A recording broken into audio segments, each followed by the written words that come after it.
Mr. President, I want to begin by extending the Senate's heartfelt sympathies to those affected by Hurricane Harvey. We've seen the devastation across Texas, Louisiana, and the Gulf Coast. We know the recovery will not be easy, nor will it be quick. We also understand the federal government's important role in assisting impacted communities. Last week, the President submitted a supplemental emergency funding request that will allow this critical work to continue. It will also allow our country to be better prepared for future natural disasters. It's especially important given the potential for another major hurricane to strike our country this very week. As I said when the President submitted his emergency funding request, the Senate will work closely with his administration and the House of Representatives to deliver that much-needed relief. I'm glad to see the House Appropriations Committee has already taken important steps to get us there, and I look forward to the House sending over legislation so that the Senate can act on it as soon as possible. I know that securing this emergency funding is very important for the President, and I know that preventing a default or shutdown amidst such a historic natural disaster is also very important to him, and even more so now with another major hurricane on the way. These are the President's immediate priorities: pass disaster relief, prevent a default, and fund the government. These are my immediate priorities as well, and I'm sure all of our colleagues feel the same way.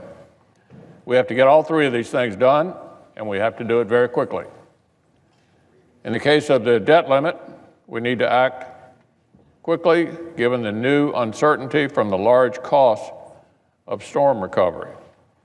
As the President's budget director wrote in his letter to Congress last week, given the need for additional spending as a result of the disaster response and initial recovery from Hurricane Harvey, the administration continues to urge Congress to act expeditiously to ensure that the debt ceiling does not affect these critical response and recovery efforts. Otherwise, he continued, it may not be possible to get these critical resources to Americans who desperately need them. Here's why. As Treasury Secretary Mnuchin explained, quote, "Our first priority is to make sure that the state gets money.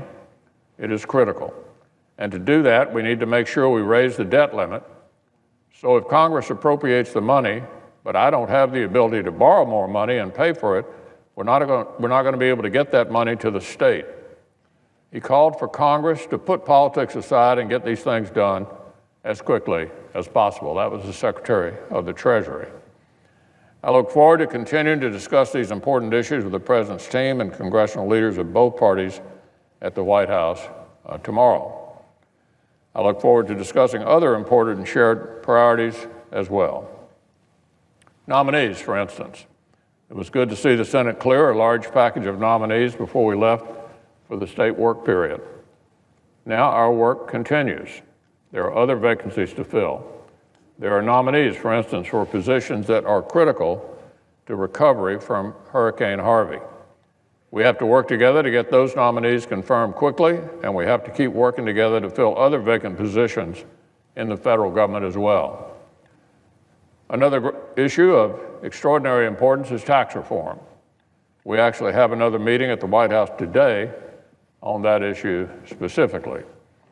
It's clear the President is very engaged on this issue. As he wrote in an op-ed over the weekend, our self-destructive tax code costs Americans millions of jobs, trillions of dollars, and billions of hours spent on compliance and on paperwork.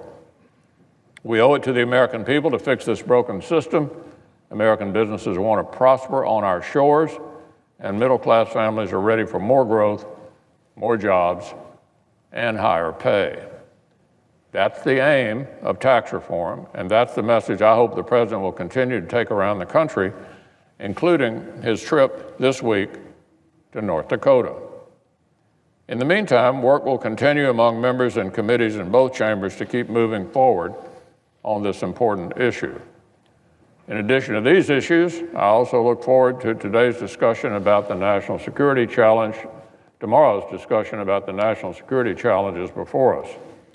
Administration officials will be coming to Congress later that day to give a briefing on challenges like North Korea and Afghanistan.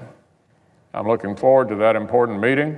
These are complicated issues, and they'll require smart responses from both the administration and from Congress. Here in Congress, we'll have an opportunity to address some of them soon as we work to pass related legislation like the annual Defense Authorization Bill. The chairman of the Armed Services Committee, Senator McCain, will take the lead on that legislation. We've kept Senator McCain and his family in our thoughts over the state work period. We're glad to have him back with us.